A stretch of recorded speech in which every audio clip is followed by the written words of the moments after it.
Hi, I'm Jacob Robert Perry, And I'm Noah Simonson. and today we are interviewing Libertarian candidate for Congress for District 5, Miss Lauri Shillings. Lauri, thank you for joining us today. Thank you. I appreciate you having me. So, I just got to ask, what made you want to choose the Libertarian Party? Well, I've always been more of an independent voter rather than party lines. The world is more than just black and white. There's so many options, and you can't just say this is the best option no matter what. I've always been someone who voted the best person for the job. And when I was kind of moving more into a leadership role in my life rather than just going with the flow, I found that libertarian platform suited me more than anything else. Your right to choose, independence, freedom from government oversight. So that's why I became a libertarian. All right. I got to ask for you, what do you plan to do as Congresswoman for our school system? Well, I would like to see less administration costs and more of those funds going directly into teacher wages so that we can retain good teachers and make sure that they get the training that they need to continue to be good teachers.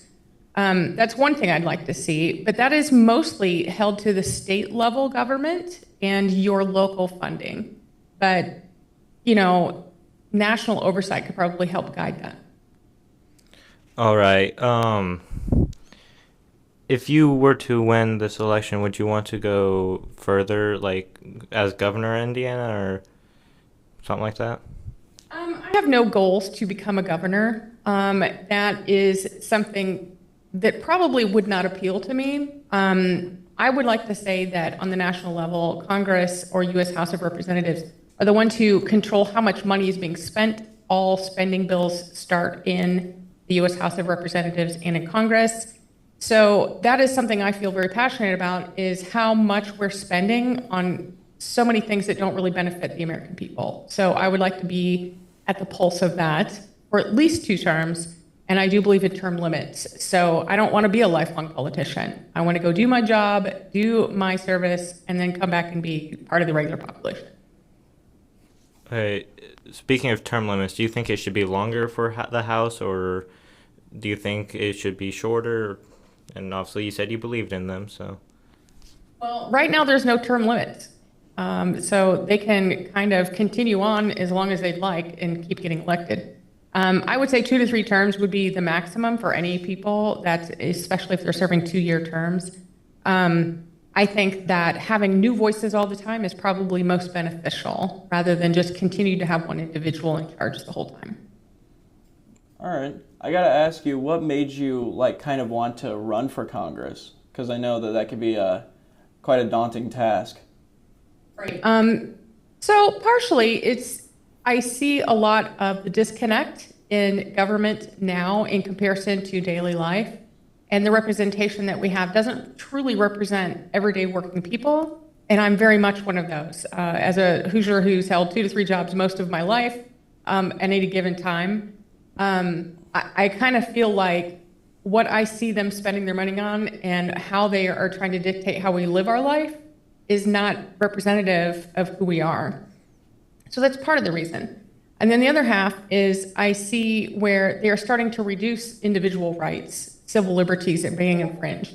So I really wanted to kind of have my voice heard and let people know that you have a right to choose, and it requires you to say, it's fine, just go ahead and do that, when in fact it's not fine. At least try to encourage people to become active, educated, and quit being apathetic about how they vote and their government. All right. I got to ask, have you had any prior experience in any government position?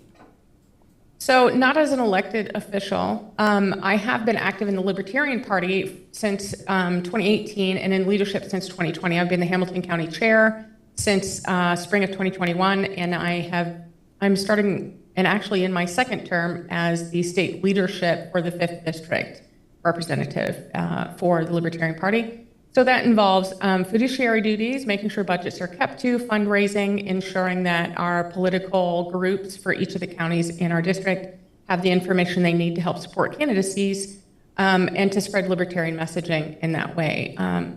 Now, I went through the Montgomery County, which is in Montgomery County, Indiana, which is where I was born and raised, and I came over here into Hamilton County in 2015. But in that county, I participated in the Montgomery County Leadership Academy, and then I was on the board for a year and a half there too, helping to basically train people how to be board members, how to go out and work in committees, or to go be serve on their local government. And it was a way to teach people, hey, you can do this. You can be a public speaker. You can be a writer. You can be the best fiduciary that you can be for your local governments too. So it was a training mechanism, and I really felt empowered by that, and kind of have carried that through for more than 10 years. So you want to run for Congress, of course. Is there anything you see that you want change, will help to change, I guess? There's so many things I would like to change. One of the things I would like to change is the military complex that we have now. I feel that we are incredibly involved in other people's wars, and we don't need to be. And when we say, hey, we're going to send $8 billion overseas to we're not really sending them a bucket of cash. What we're doing is sending that $8 billion to weapons makers, and then they send weapons overseas. And I think that could be better spent in supporting our American population rather than going to kill more people overseas. When you say that money could be spent more on the American population, how would you say that money should be spent towards Americans? Well, first off, if we could start paying down our debt, we're barely making the interest payments on the debt that we have as American people. And I would probably say initially we're going to have to divert those funds into that debt payment in order to reduce that amount of interest, which will then reduce inflation. And that's something that we see every day. It's like a hidden tax on the American people. When inflation is high, everybody's got to pay higher taxes. And that comes down to when your grocer has to go buy things to supply to you, they pay more for that in shipping and gas fees and in the producers. And then that cost is relayed to you. So that's why everything gets more expensive over time. So initially that would be there. And then after that, I would like to see those funds diverted to supporting things that is our infrastructure. So things that are more involved in education, in fire, in police support, and in making better roads and bridges, and making sure that we have clean, healthy water for people. And then eventually over time, I mean, it's taken us several hundred years to get to this point, so it's going to take some time to wean us off of that taxation base. But I would like to see reduction in taxes over time, because we do pay a lot in taxes, and I'd like to see that money go back into your pocket so you can spend it how you think it should be spent.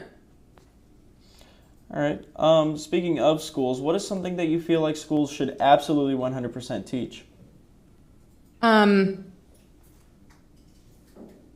Civic engagement. I think you should know how your government works a lot better. I think that arts are missing in today's world. I think that we should be less focused on athletic sports and more focused on education. So with the school system that we have currently being very old, is there something you want to change? Sorry, that's our bell. With the school system being very old, is there anything that you would want to change about the school system, make it more modern, I guess? So to modernize education, I would like to see it be more free market rather than a umbrella of educational achievement where everything is homogenized for each student. I would very much like to see it more personalized. There's a lot of students who don't progress at a rate that they need to, and perhaps they do need additional support, but they're not allowed to have that support because it's so much of a hurry up, get it done, you have to meet the standard, and that is it. I think a lot of students today are taught how to take tests rather than to fully understand what the material is. I do think that modernized education can be individualized. If you look at a lot of Montessori schools, their outcome levels of their graduates going on to be entrepreneurs is heads and tails above our public school system. So why can't we model something that is effective and works in our public school system too. All right. To close things off, I would like to ask you, why should the new voters, specifically people like me and Josiah, who you met earlier, why should we vote for you? Well, I would like to say that, I have kids who are your age. They're in their early 20s. I see the struggles that they go through in their daily life. They want to go get a well-paying job. They want to go get their own apartments or houses. And it's very difficult because of the financial situations out there today. And I think that having opportunities for them is one of the most important things. And to do that, we have to reduce the amount of cost for them. And to do that, again, reducing national debt, reducing the amount of inflation, and keeping those costs low will set them up as the best chance for success, along with a good education that is personalized for them. All right. Do you have a closing statement that you would like to add? I would just like to say that as a libertarian, I believe you make the best choices for you. You should educate yourself about what is best in your life, for your education, for your personal needs, and to understand who you're voting for. And I'm the first to say, if you don't want to vote for me, that's fine, but at least educate yourself about the other people who are on your ballot and make sure that they're not who you want to vote for, or yes, they are who you want to vote for.